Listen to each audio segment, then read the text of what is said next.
Here's a question that catches many React developers off guard in interviews. What does useState return when you call it? The answer is simpler than you might think, but understanding it unlocks how React state management actually works. When you call useState, React returns an array with exactly 2 elements.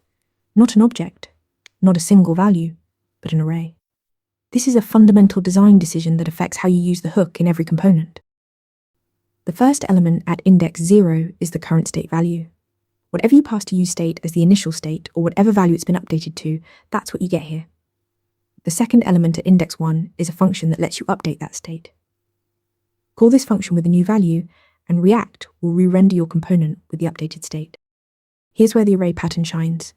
We use array destructuring to pull out both elements at once. Instead of writing state equals result bracket 0 and set state equals result bracket 1, we write bracket count comma set count bracket equals useState.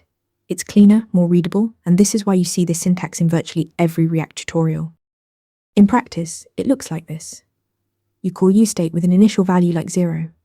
Destructure the returned array into count and set count. Now count holds your current value and set count is your updater function. When you call set count with a new number, React re-renders with the updated count value. Remember, useState returns a 2-element array. First the current state, second the updater function. Master this pattern, and you've mastered React hooks. Practice with real examples and you'll nail this question every time.